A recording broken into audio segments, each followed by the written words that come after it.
大家好，欢迎来到任我行天下。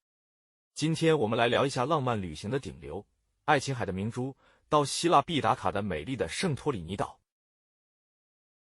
圣托里尼是希腊200多个岛里最有名的，网上随便一搜信息很多，所以今天不啰嗦，就讲些干货。去圣托里尼要注意的事情。首先，去圣托里尼玩什么？圣岛最值得看的有2个东西，一个是海景。圣托里尼岛因为是火山口形成的，海水平静湛蓝，从几百米的悬崖看下去，很是震撼。另一个就是它典型的希腊风格的白色房屋，还有蓝顶教堂，配上碧海蓝天，非常浪漫迷人。看这些美景，主要在费拉镇和伊亚镇，所以这2个地方是一定要打卡的。费拉和伊亚之间有一个10公里长的沿海悬崖步道，很可以走一走，骑马走一段，一路无敌海景。另外还有什么黑沙滩、红沙滩、灯塔、酒庄啥的景点，跟圣岛其他风景比起来，真不在一个档次上。如果有时间自驾的同学可以转一圈，否则不用浪费时间。第二，什么时候去圣托里尼最好？我们不少朋友去过圣托里尼之后赞不绝口，但也有朋友觉得自己是买家秀，很是失望。为什么同一个地方体验差别这么大？关键是要找个游人少、天气好的时段去玩。圣岛世界闻名，岛上游人总会有的。没有人的冬季你也不想去，天气冷不说，主要是雨水多，另外很多餐馆、酒店和渡轮等等也不开。去圣托里尼最好的时间是春天4月或5月，和秋天9月或者10月。这2个季节天气舒服，游客相对较少。我们4月中旬去的，气温基本都在摄氏10几度，岛上早晚温差不大。出去玩这个温度很好，走个步道、逛个街都非常惬意。但是如果你很喜欢玩沙滩游泳，可能就凉了一点。那样的话，建议5月中以后或者9月份。实在不建议夏天去，夏天是旅游旺季，人山人海，景点拍照都是和陌生人的集体照，顶着太阳走上走下非常热。夏天旺季，酒店交通价格也高，花钱买罪受，真的不如不去。第三，圣托里尼玩几天合适？我建议是至少待上2到3天，这样玩的从容些，碰到好天气的概率也大些。从天气角度说，阴天和晴天看海景区别太大了。看看这2张照片，您就知道我的意思了。同一个地点拍的，差了1天时间。另外，圣岛的风景其实最好是慢慢品的。有些同学去坐游轮去的，就停留个半天时间，下了船急匆匆的打卡蓝顶教堂等几个景点，没时间好好享受一下圣岛的精髓。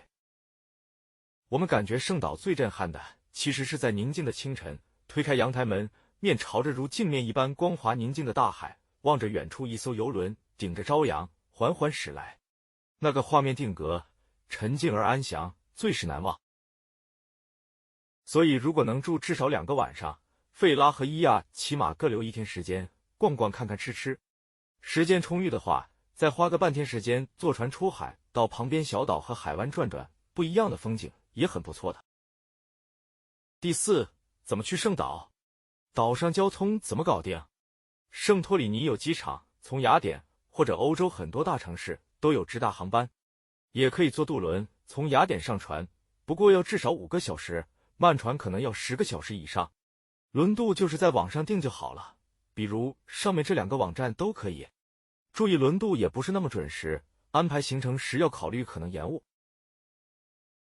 那在岛上的交通怎么办呢？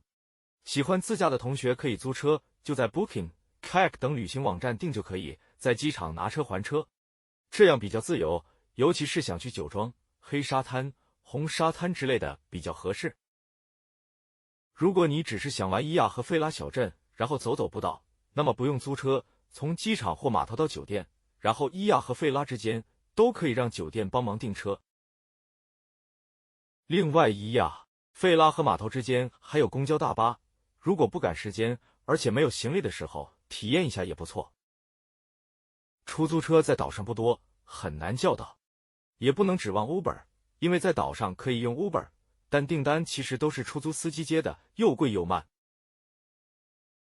不过岛上倒是保留着传统的驴子和骡子可以代步，从邮轮码头上下几百米，可以体验一下。最后说说在圣岛的住宿和吃饭吧。圣托里尼的各种档次的酒店很多，大多数人都是住在伊亚或者费拉，酒店基本都有海景，就是好坏问题。如果想节省一点，可以住在岛上靠东边一些的酒店，也有不错的海景看，就是岛东岸的海景，不是圣岛标志性的火山口深蓝的海水了。另外，住在伊亚和费拉之间的小镇伊梅罗维格利也是个选择，就是有个著名的 Skyros 大石头的那个地方。住在这里的好处是去伊亚和费拉都不远，而且看夕阳一绝。很多朋友以为伊亚是看夕阳的最佳地点，其实伊亚的酒店很多是面向南面的海景，只有到最西边的古城堡那里和人群挤着才能看到夕阳。不如坐在伊梅罗维格利的酒店里，喝着小酒就可以欣赏了。至于吃饭问题，岛上的好餐厅太多了，费拉和伊亚遍布海景餐厅，可以让酒店推荐一下。如果海景看够了，想省点银子，离海边远一些的餐厅价格就亲民一些。至于味道，说实在，我们在希腊就没吃到难吃的饭，真心都不错。餐食选择也很多，从大餐到披萨，甚至于榨菜肉丝面都有。好了，今天的圣托里尼5大 tips 就介绍到这里了，希望对您有些帮助。别忘了订阅我们的频道，第一时间获取更多精彩的旅行内容。